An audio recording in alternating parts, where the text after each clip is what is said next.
Hey everybody, my name is Alexis Flores, and this is Communications AF Real Talk, More Communicating. Every episode, I'll be talking to some brilliant, influential, and kind new and old friends about personal life stories, career moves, and everything else. And tonight, we'll be talking to Andrea Holland. Andrea is a public relations pro and entrepreneur with more than 15 years of experience. She's the founder of Dialed PR, a PR consultancy focused on early stage B2C tech. The chief job connector at Remote PR Jobs that connects public relations and communications professionals with remote work, and the leading public relations author and instructor for LinkedIn Learning. While the majority of her career has been focused on public relations and communications, she is pursuing a master's in clinical psychology from Pepperdine University and can now add life coach and psychotherapist in training to her titles. Thanks for communicating with us, Andrea.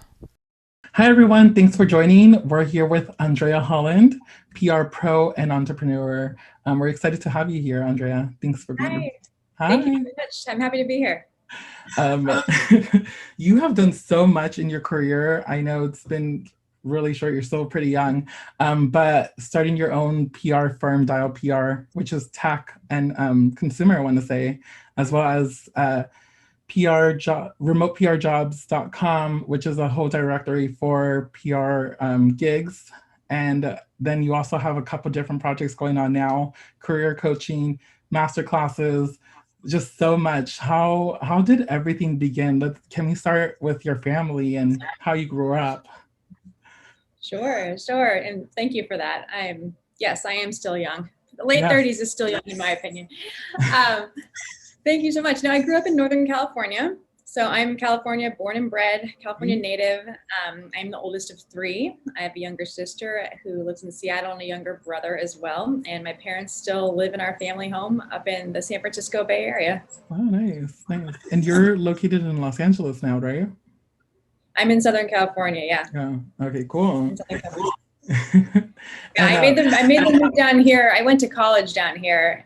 I went to UC Santa Barbara, and then during that time thought, I can't imagine leaving this beautiful place. But at the time, it was 2006, there really wasn't a lot of opportunity for employment in the tech space. And that's really what I was getting into. And so I moved back up to San Francisco for almost a decade after UCSB and worked up there, and then made my way back down here in 2014.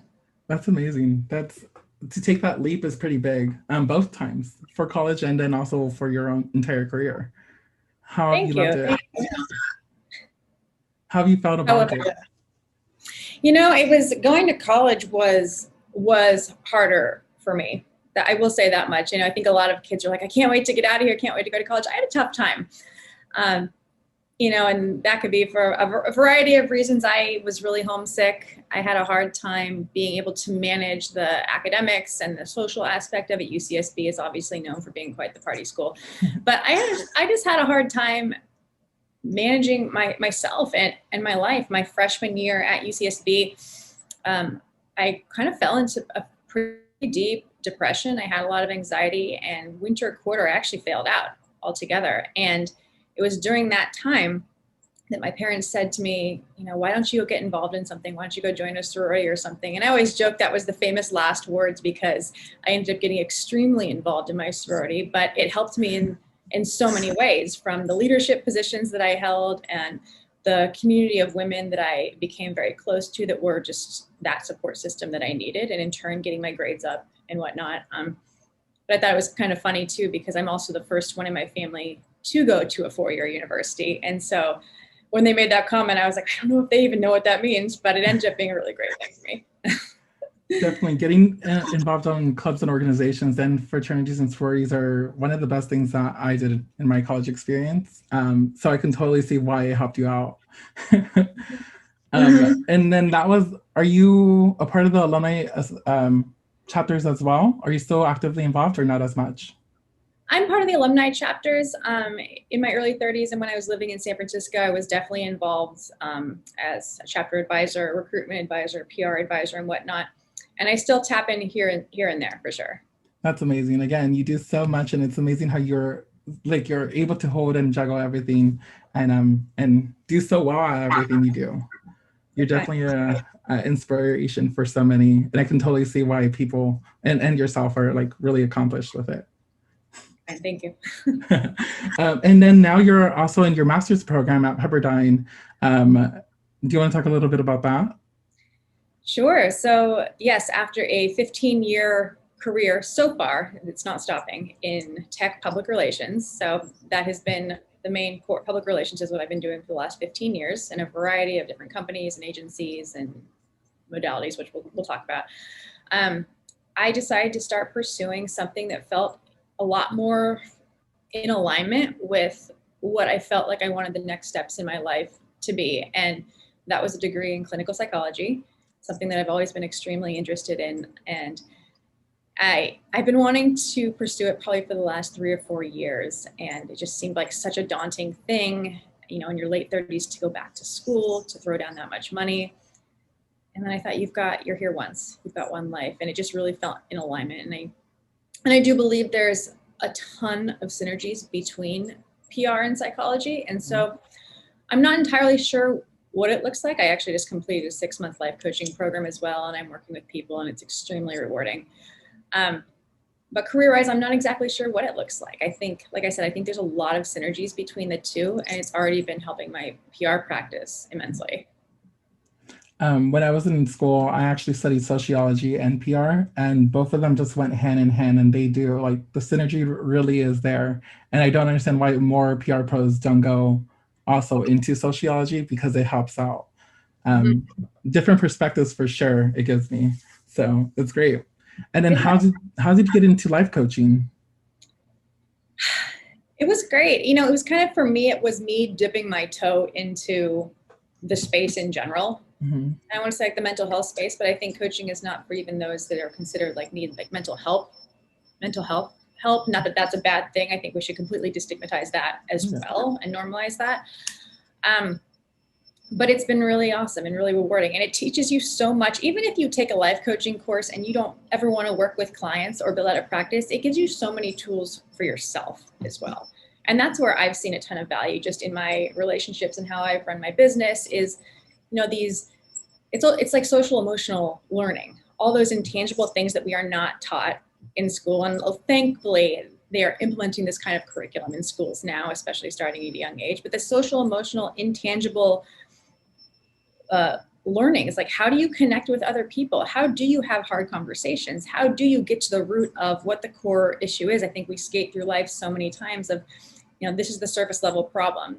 It's about this, it's about this, it's about this. It's never about what you think it is. And I think getting to the root of whatever that is, whether that's in your personal relationships, whether that's in your career, whether that's working with clients, like if you can solve for that, you're opening up so many more doors and you're getting more in tune with yourself as well. So I really enjoyed it because it's taught me a ton about myself and helped me in my own personal growth. And a byproduct is I've been able to, you know, help other people along the way too, which just feels so amazing. That is amazing. I know for myself, and you mentioned it earlier, it's usually not the thing that we do talk about. It's something that we're trying to hide. So going to like therapy and like having that instruments of guiding my life and then getting a career coach has been amazing for myself. And like it really opened up a new perspective in my life because I started seeing like exactly why I was doing things and like why I was hiding others. Exactly. It's not crazy that it's never what you think it's about. I work with, I think PR is very naturally guided by psychology, to be honest. I mean, when I'm working with business leaders or when I'm liaising with the press, I mean, so much of this is just human relationships and connection and learning how to tell an authentic story. And if you don't have the tools to be able to do that, you know, on an emotional level, right? Like, that's going to be really challenging. So oftentimes when I work with business leaders and companies and helping them figure out their story, it often turns into a coaching session anyway. Yeah. Anyway, because why? Because you're getting to the root of who they are, their why, their passion, their driving forces, and that's intrinsic. And so if you're able to help someone pull that out, whether it's in a life coaching session, a therapy session, or, you know, as a PR executive working with a CEO, that's really powerful. You know, relationship building, I think the goal of PR too is, you know, you're building relationships between the organization, the leader, and the public, right? So how are relationships built? By understanding the psychology of how people relate to each other. So I think even going off on that tangent, I mean, it's always been really near and dear to my heart, because I think a lot of PR professionals will find themselves naturally doing that anyway. You know, you mentioned something, your purpose, your why, your passion. Like, that's something I love talking to people about. What would you say is your passion or your purpose? In life, in general, for making this career? Yeah, in general, life. You know, let me, if I may, I'll make that question a little more specific as to why this transition in particular. I think my why for moving into this new space of life coaching, of psychology, is for the last 36 years of the amount of people that said, wow, you have it all together. You've got it together. You know, you're so successful. You're pretty, you're privileged, you're this, you're that. I mean, and I'm not negating like a lot of these things. I've worked really hard. But, you know, what hasn't been shared, you know, on social media, on the outward perception, is the struggle, right? The struggle of all the things like me. Like, I'm a normal human like the rest of them. I'm just like, you know, the person down the street that's struggled with, you know, dynamics within her family, or the person over here that's, you know, I once had a dependency on, you know, alcohol or a prescription drug or people pleasing or whatever it might be. Like, I've had my own struggles along the journey, along the way. And I think because of my own shame and guilt around things, like, I never outwardly, you know, said that. A lot of people don't. Why would they? It's very uncomfortable. But I will say a lot of those things did get me to where I'm at. And so my why for kind of moving into this new space of wanting to help others through coaching, through therapy, is really kind of trying to destigmatize all of that, to normalize that we are all human and we are all on this journey and we are all struggling. And guess what? We can relate to each other a lot more than we think we can, you know, by the byproduct of, like, if we're willing to be vulnerable with that. And I remember the first, you know, post I put out or story I put out a few years ago about a struggle that I had, and I put it on my social media, and I was terrified. I was terrified. And I was shocked at the amount of people that responded back to me and were like, me too. Me too. Me too. I never would have guessed that. You? I can't believe that. No, you're lying. You? I know I've seen your life. You're so successful. You're this, this, and this. I'm like, yeah, but guess what? Guess what? You know? So that's a big part of my why. Yeah. Right now. Do you feel comfortable if I ask you about some of the struggles? Sorry, repeat that? Do you feel comfortable if I ask you about some of your struggles? If we go in depth on that? Yeah, absolutely. So you mentioned how people say that you're privileged, and I want to say that I don't think privilege is necessarily a thing. I think it's just different. And I remember reading on your social media how, and also in your masterclass that I attended, about your imposter syndrome. And I feel so many individuals go through that. Do you feel comfortable in talking about your imposter syndrome? Oh, absolutely. Absolutely. I have it. I feel like it's really wild when you hear people that say that they don't. They don't, you know. I think the best piece of advice someone ever gave me was that, guess what? No one knows what they're talking about. Yeah, that's very true. We're all doing the best we can. You know, and I will say I've spent years, I mean, almost a decade in corporate America, and yeah, sure, it definitely reared its head there. You know, who am I to be doing this? Who am I to be sitting in this room? There's no way that I could be good enough at this, you know. And that's an inward battle. I mean, that's something that kind of runs deep with anyone, right? It's like, what do you believe about your own self-worth? And that can be rooted in all kinds of things, which is a different conversation. But for me, I think it really reared its head when I started my own business. You know, at the time I was barely 30 years old. So there was the, am I old enough? Do I have enough experience to do this? Who's going to listen to me, right? And then there was, oh gosh, like, how much do I charge for my time? I think that's where it really rears its head, is like, Because then the question isn't how much do I charge for my time? The question is, what do I believe my worth is? Mm-hmm. And again, that's rooted in something completely different, mm-hmm. right? And so it's a challenge for sure. But what's really helped me along the way and along the journey of, you know, starting my first business and then my second and my third is this idea of like, no one knows fully what they're talking about and we're all doing the best we can. It's very true. I know I internalize so much, and I've seen more people, specifically in like Clubhouse area as well, to talk about their struggles, their internalizations of how and why they do different things, and those quote unquote those toxic traits that we have, that we're now beginning to realize and see in ourselves because, you know, we have to. I mean, there's an entire pandemic going on. We don't get to see other people, so we have to really think about what we're doing and why we're doing different things, to ourselves and to others. Absolutely. Yeah. No, I couldn't agree more. Yeah. And then I also know that you spoke about on one of your social media posts, which I thought was very relatable, is asking for help, and that sense of like. Mm-hmm. It's hard to do so. It's hard to put away the ego or put that aside and then ask for help. Do you feel comfortable in talking about on that experience for yourself? Absolutely. I spent years and years in this. I can do it myself. I don't need anyone's help mentality. And I think that really stemmed for me. It stemmed for me from this idea of like, I need to prove myself. Whether that was to my colleagues who, when I left corporate America, they stayed in it. And I definitely had people that were like, you're not ready to do this. I had former mentors and bosses being like, you have no business going on your own yet at that age. So for all, like, I think it was for the naysayers too, of like, I need to prove myself. Like, I can show you. I think part of it was absolutely for my family. I'm the first person that's ever like started my own business in my family, like as an entrepreneur. So I think there was probably a piece of that of like, well, I'm going to show you. I mean, how many times I remember even like my parents, I mean, God bless them. They're wonderful and they have the best of intentions, but like, so, you know, early on it was like, well, are you going to get a job?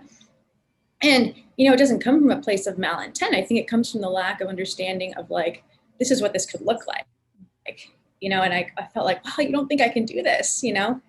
Now I think they look at it a lot differently, and that dynamic is completely changed and they're my biggest supporters. But I think there's just a lot of fear with that, right? And so I think there was a lot of these people that were such naysayers at first, and it was a lot.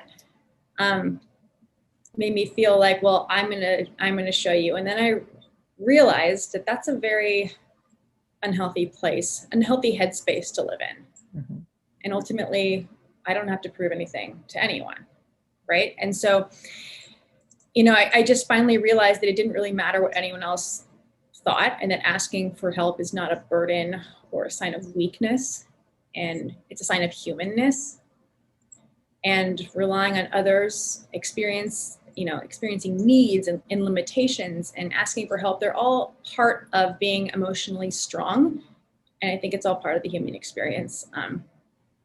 But yeah, I had to start doing little things. It was like, I'm going to let, you know, my brother pick me up from here. I'm going to hire this assistant. And it was little stuff that to some people may sound really silly, but to me, if I was always like, well, if I can do it myself, why wouldn't I? But it's actually not about that. And then I'll say one more thing on that is like, when you ask someone for help, it makes them feel good. Oh yeah. And I think that's also really important. It's, hearing you say that, I feel like I can compare it to like class projects. When you're in a group project and you're basically the one who does everything, it's hard to relinquish any duty to anyone else because you're like, I want to do it right. And so who's going to do it? Who's going to do it better? Who's going to do it right other than myself? So I'm going to just take on all the work. Sometimes and that's a tough spot. Go on. No, go ahead. I was going to say, and that's a tough spot too. I mean, I that resonates with me. And then I have to ask myself, like, why do I need to, what is this feeling of me needing to be in control? Because is it really about the class project? Why aren't I trusting other people? Why don't, you know what I mean? Like, why can't I trust that this person's going to be able to? Because so then again, you're kind of looking inward to what is this really about? Because it's never really about the thing at hand. Right, exactly. I know, I know myself, that's something that I had to deal with specifically in college because it's hard to relinquish those duties or to, in some aspects, trust someone to do it. And you really think about the outcome of how this is going to affect you, or in my case, how it's going to affect me in my grade. But little by little, just asking the people to do their part of the work and just trusting the process of it's going to get done and it's going to be good. It's It's hard. tough. It I is. mean, the ego and the control and the power, I mean, that's a really, it's a protective mechanism for so many people, right? And Mhm. it's really easy to say. And I, again, like all the things that I would do on my own. And I had a business partner say to me a couple of years ago, he's like, you don't need to do these things. We can hire someone to do these things. And he's like, he was actually like, I need you to hire someone else to do these things because I need your brain clear. Mhm. He's like, I need to clear up the space in your brain for other things. And I was like, when he phrased it like that, I was like, huh, yeah, you're right. No, you're right. And it was a slow transition to, you know, starting to delegate, starting to trust, you know, and immediately you're kind of micromanaging because you're like, I just need to make sure they do it. And then putting trust in other people because you have to see the good in other people. Mhm. And and trusting that, you know, if you hire the right people, like they do want to do good work for you. And that's true. They do want, people want to do good work. People want to feel good. People want to feel empowered. Yeah. So by giving that opportunity to people, I mean, you're helping yourself, yes, of course, but you're really helping them in their own personal growth as well. I think we do subconsciously live in our minds way too much that we don't see our flaws until someone else points them out. And it's a tough So bite. true. It's a tough bite to swallow for sure. um, and I also earlier you mentioned that your parents and how supporting and loving they really are. Um, I remember seeing, and I mentioned this earlier, but I want to mention it again. How on your master class, I saw your father on there and how he asked the question, and he was the first person to ask the question during the Q&A. And I remember I was like, man, I love the fact that he did that, the fact that he's on there supporting, because it's so many first generations or so many individuals who are studying their business don't get that support. But I love the fact that even years after the fact that you have started this, they're still so supportive. They're still on your Zoom calls. They're, you know, writing your little your oh my god, your recommendations. So it's really cool. I love that. Have they always been like that? Yeah, I think, you know, my parents have always wanted the best for me Mm-hmm. in whatever capacity that's come in, right? And I think especially specifically to my business, you know, like I said, I'm the first one to go to a four-year university. I'm the first one to start my own business. There were a lot of firsts. And I think there was a lot of uncharted territory. I feel like, and you know, my family, my sister's a doctor. She's worked very hard and she's a pediatric anesthesiologist.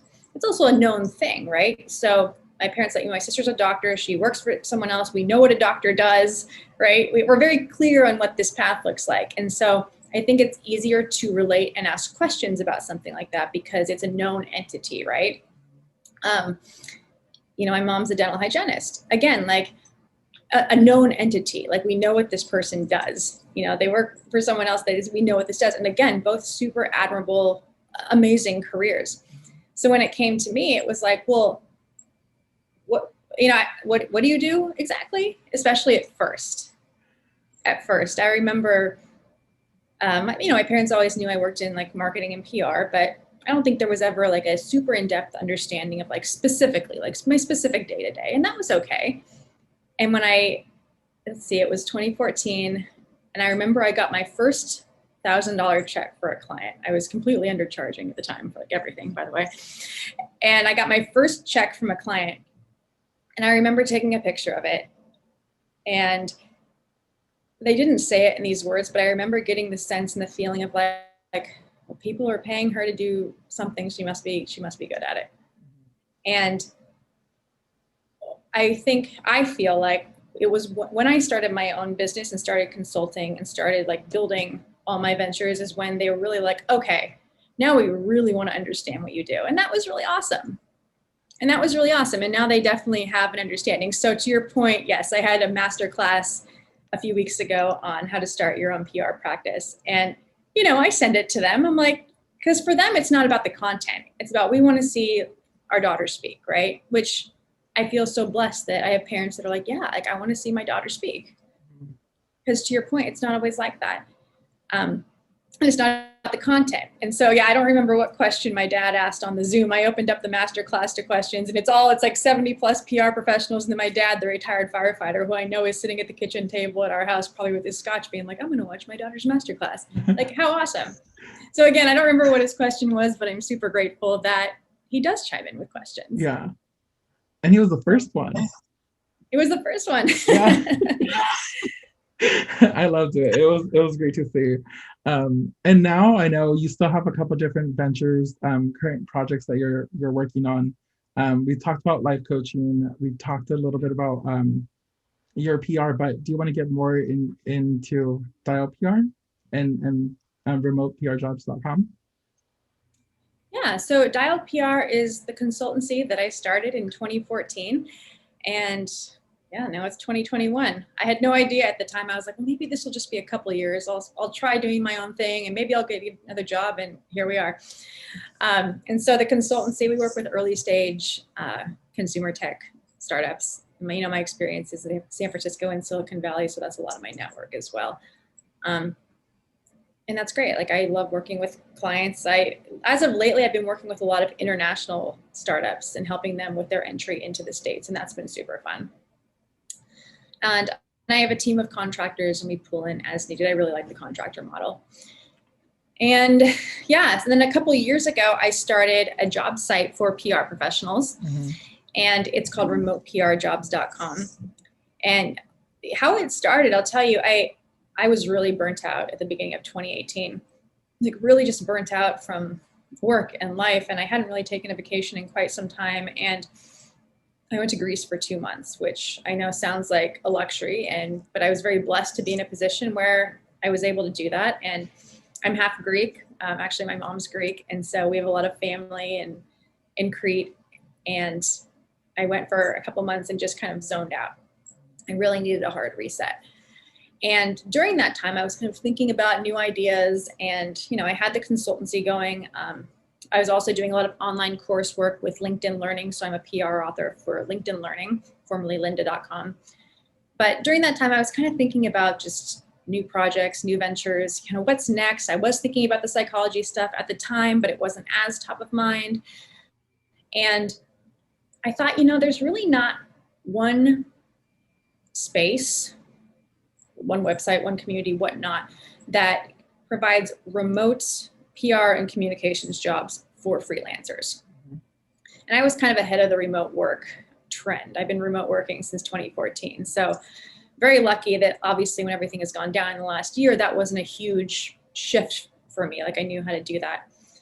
But as an early adopter to that, I do know that the resources were not as plentiful. You know, and so I was very blessed, you know, leaving San Francisco and Silicon Valley. A lot of my work came through my network. It came through word of mouth. It came from former clients. But I recognize that's not the case for everyone. And so, and frankly, that wasn't always the case for me. Like in the course of running my business, there were some months where I was like, oh my God, how am I going to pay my mortgage this month? And it's very real and it's very scary. And so, you know, especially when when that financial source is not coming from anyone but yourself, that's really scary.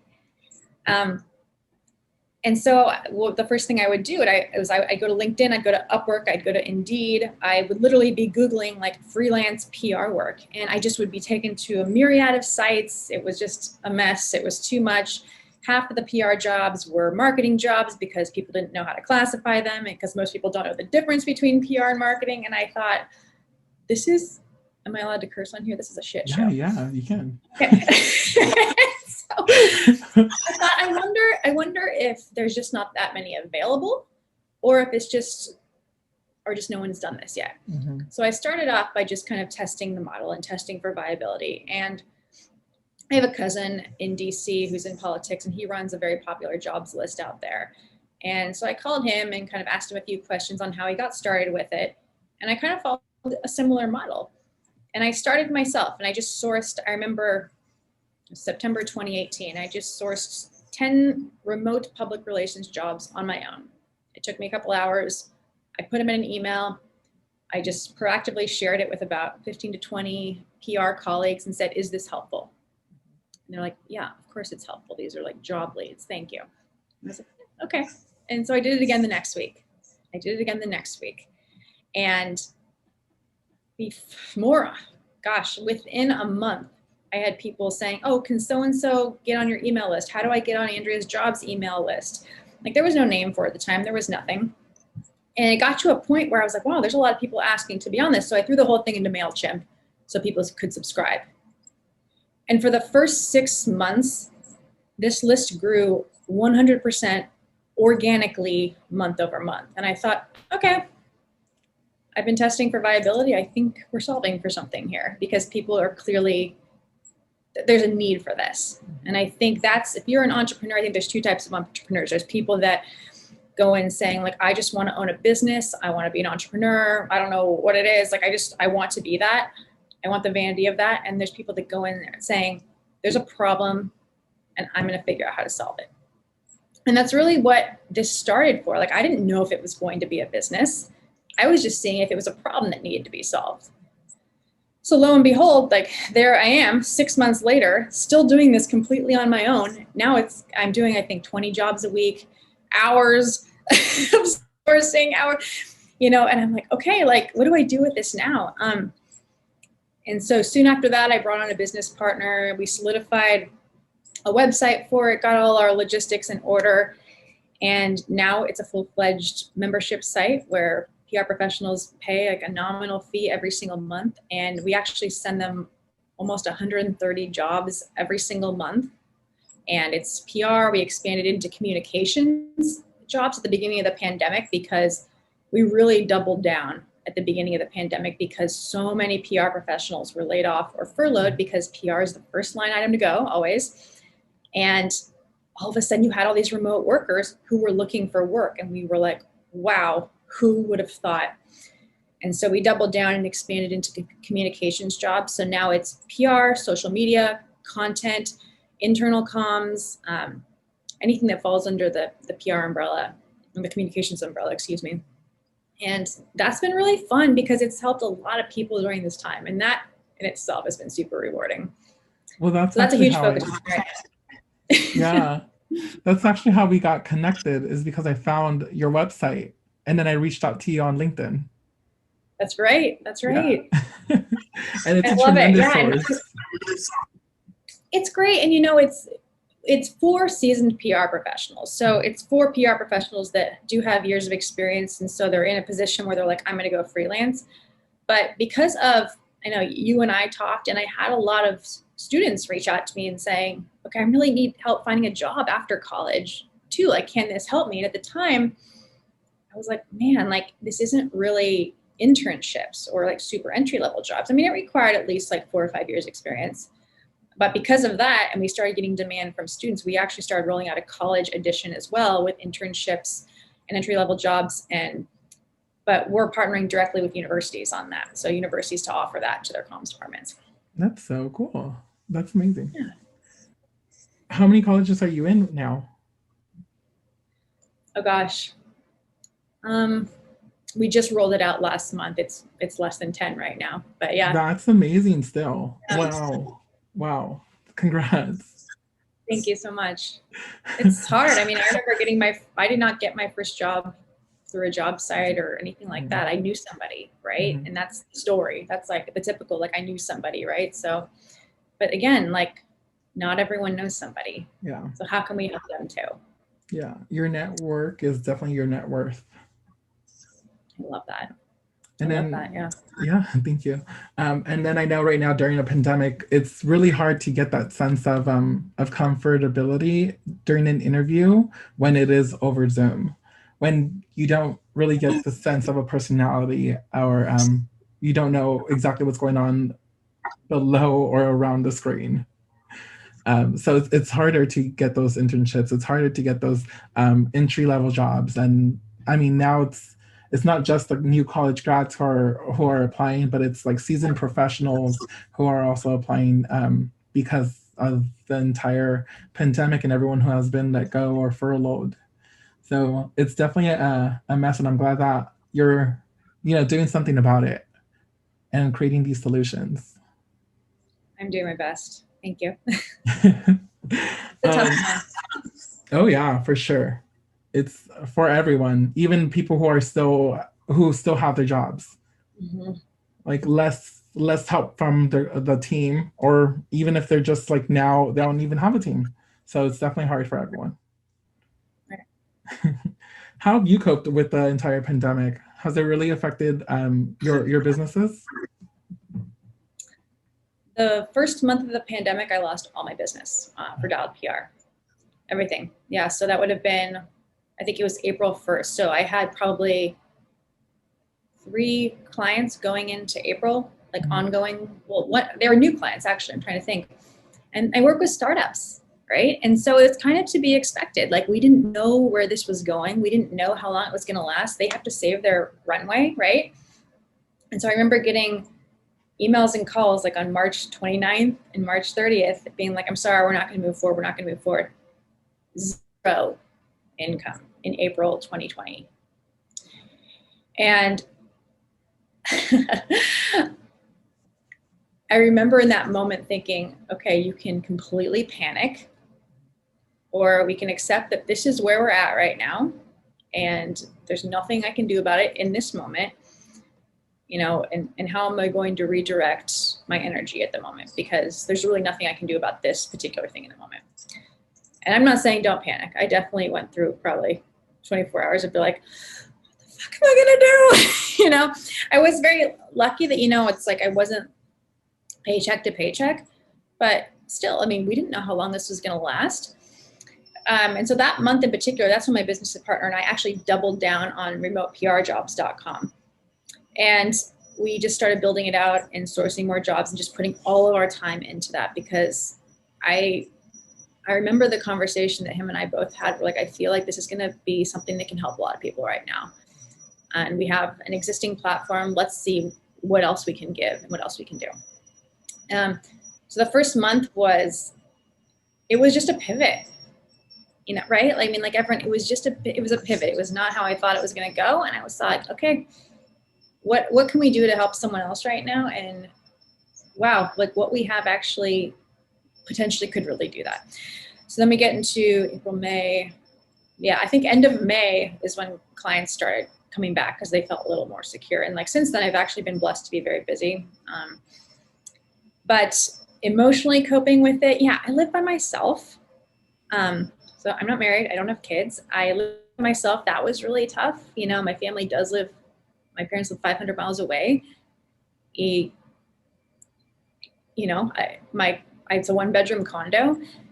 Everything's closed, unless you have or what people call it, like your quarantine, where everyone's decided like who they're going to see and not. Like you are very limited. And I remember at the beginning thinking like, how am I going to get through this? Like there's no one, like I don't have anyone to go through this with. And I was looking at my friends that are in relationships or those that had families, and it's like, how am I going to go through this alone? And that was really tough at first because again, it was just so much unknown. And, I think throughout the course of the last 8 months, the relationship that I have developed further and solidified with myself has become stronger than ever. And it was funny because I always thought, well, I have a good relationship with myself. I love myself. Like I'm good being alone. I think for a lot of I don't even want to say for the most part. I mean, it wasn't not true, but the last 8 months for me in terms of like my own personal growth, that has really been solidified. Did a lot of working out, still went through my life coaching program, and just tried to connect with people like the best way I could. But there were definitely days I went through the stages of grief like everyone else. I did a lot of journaling. And there were days where I was a mess. And there were days when I was in total acceptance. And there were days when I was in total denial. And I just really did my best to let myself feel all those things. Mm-hmm. I mentioned it earlier how because we're so alone in some aspects of like physical isolation, we really do have to spend so much time with ourselves, and that's something that I've dealt with. I mean, I live with my family, but still, I'm usually like for the most part in my room doing work or on these Zoom calls or interviewing someone, and Yeah. even then it's hard, and I can have all the Zoom calls, but if I'm also a physical touch person, so I love giving hugs, and and so like not having that was really in some aspects like unfulfilling for myself, and so then I had to learn like, okay, how can I give those like hugs to people without giving them the hugs, or like through a virtual sense, you know, and these hard conversations is exactly what gets me through it, because it's a very mutually beneficial component. I feel it's showing It's the a way to rawness. connect. Yeah. Yes. Yes. And if there's one thing that I hope so many people have taken away from this time, is like, it's okay to be raw. It's okay to be vulnerable. It's okay to look inward, because guess what? We're all facing this together. Mm-hmm. And if anything, I think it's we're looking for. It's allowing us all to connect on this. I'm saying this. It's humanizing all of us. Mm-hmm. I Oh think yeah. this whole thing has just humanized all of us. Like, because I remember one of the first articles I saw when this started was like, what are you feeling right now? I think it was an article in the Atlantic. It's like, do you know what you're feeling right now? Because everyone was feeling something, right? And it's like, Yeah. you're feeling grief, is what you're feeling. You're feeling grief, the fear of death, whether it's for yourself, whether it's for a loved one, right? And like everything that stirs up. And so what happens when you're grieving? You go through stages of grief. So yes, some days you're going to be in full acceptance. Some days you're going to be angry. Some days you're going to be sad. Some days you're going to be in denial, right? You know, and I think just putting a name to those things and understanding like what the core emotion was that so many of us were dealing with was arguably the most important thing that you could try to understand during this time. Exactly. It's again, it's so hard to do, but it's necessary sometimes. And for the most part, we don't want to, because it's something that we're like tucking away. Um, but Feel it's good? Yeah. yeah, yeah, exactly. I'm glad that you're able to see that and realize it and then work through it. So many people, I feel like now still need to do that. Yeah, Everyone's okay. on their own journey. That's very true. And actually, with some way a perfect segue to go into this is one thing I like to ask is, what do you think your strengths are? So many people, I feel, think about weaknesses and they don't give themselves the credit that they rightfully deserve. So talking about your strengths, I feel like is something that can boost us up.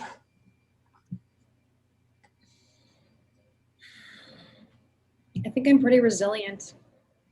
Mhm. I can see that for sure. I It's, think that's the first thing that comes to mind. I mean, hearing your story for sure, it's something that I can completely agree to.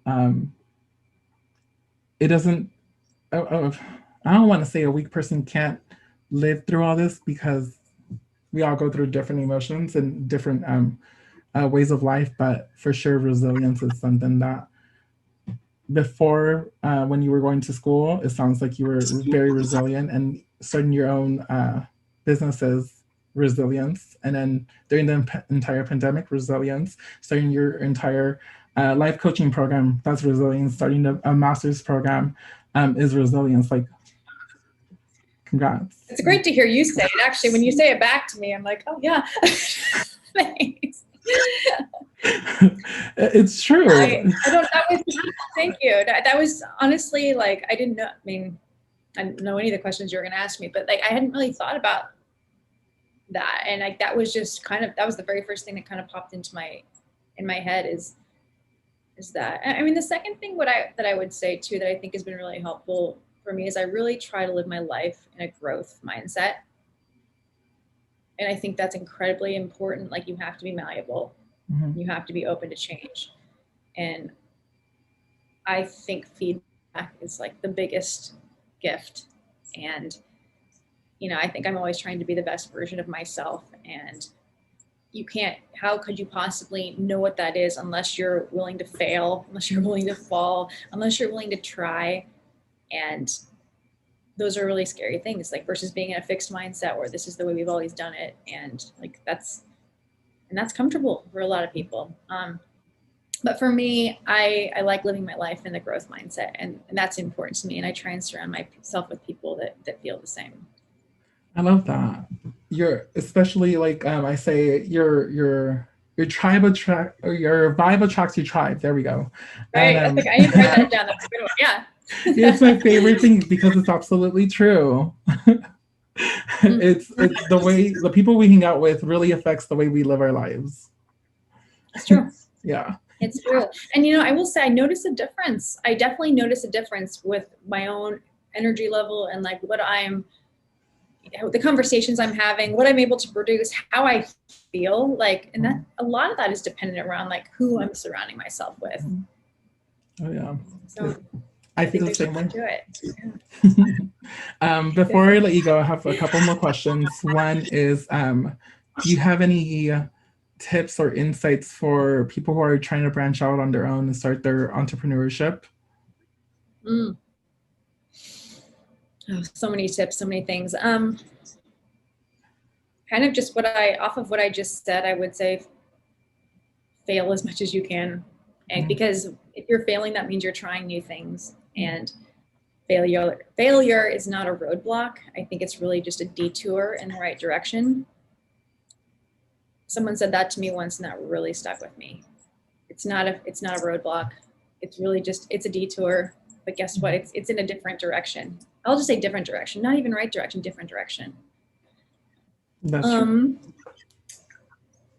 And don't be afraid to ask for what you want, because the worst that can happen is somebody says no. Mm-hmm. That is the worst that can happen. And you just pivot and go to the next person. Mm-hmm. Mm-hmm. Wow. Just know, let's see, if I had to come up with one more, let's see. I personally believe that the path to any success in life, whether it's with your career, whether it's in relationships, whatever it might be, it is far from linear. It is a jungle gym. And I think that ties into like the failing and trying new things, because it's just such a gray area, and you grow and evolve so much. So it's not linear. It's not like if I succeed here, this is going to happen. If I succeed here, this is going to happen. It's about the journey with it. It's an entire roller coaster, and it doesn't. It is a roller coaster. But roller coasters are fun. They are. Sometimes. Love that. And then my last question is, I like to end it off with, you have to be blank AF to blank.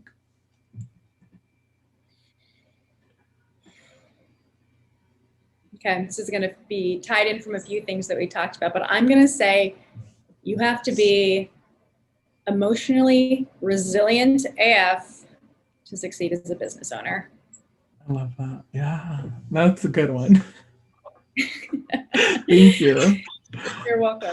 But yeah, thank you so much for being here with us, Andrea. Oh, thank you so much for having me. It's been such a pleasure to meet you and connect with you. And definitely, I've really enjoyed the conversation. Hey, thank you for checking out this episode of Communications AF. To be kept up to date with the latest episodes, please subscribe here on YouTube or your favorite podcast apps, and follow us on Instagram at Communications AF. I hope to communicate with you all soon AF.